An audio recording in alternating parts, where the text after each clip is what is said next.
नमस्कार, मैं हूं दीपांजलि मोइत्रा। भारत रूस की दोस्ती को देख दुनिया हांफने लगती थी और कहती थी कि भारत रूस की दोस्ती टूटेगी नहीं। लेकिन पिछले दिनों संयुक्त राष्ट्र में यूक्रेन रूस युद्ध पर भारत ने रूस के खिलाफ वोटिंग कर दी। फिर क्या था?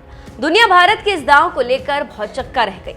लेकिन राजनीतिक जानकार कुछ और ही कह रहे हैं। हम पहले वोटिंग की बात करें, उसके बाद बताएंगे कि क्यों भारत ने रूस के खिलाफ वोटिंग की।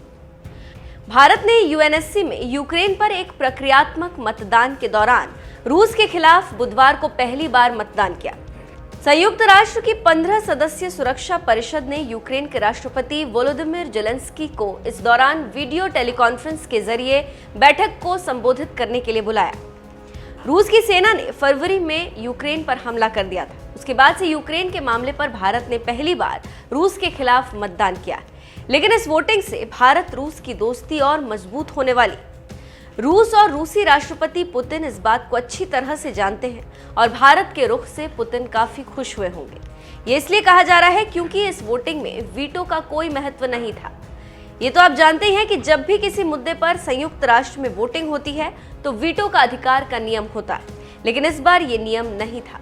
और आप जानते हैं कि अधिकार सिर्फ 5 सदस्यों को होता है। स्थायी सदस्य चाहे तो वीटो का अधिकार करके किसी भी मुद्दे को गलत ठहरा सकते हैं, लेकिन इस बार यह अधिकार किसी को नहीं मिला था। तो आप समझ सकते हैं कि इस बार वीटो का कोई मतलब नहीं था। और अब बताते हैं कि आखिर भारत के रुख से रूस क्यों खुश होगा।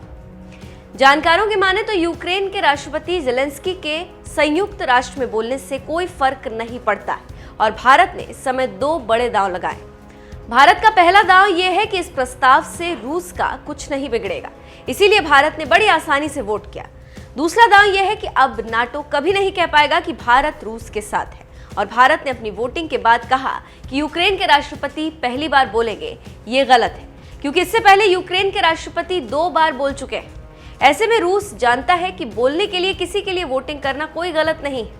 तो जो लोग खुश हो रहे हैं कि भारत ने दोस्ती तोड़ दी या भारत ने रूस को धोखा दिया, ये गलत है। और रूस को इस वोटिंग से कोई आर्थिक, राजनीतिक या किसी तरह की बाधा नहीं होगी।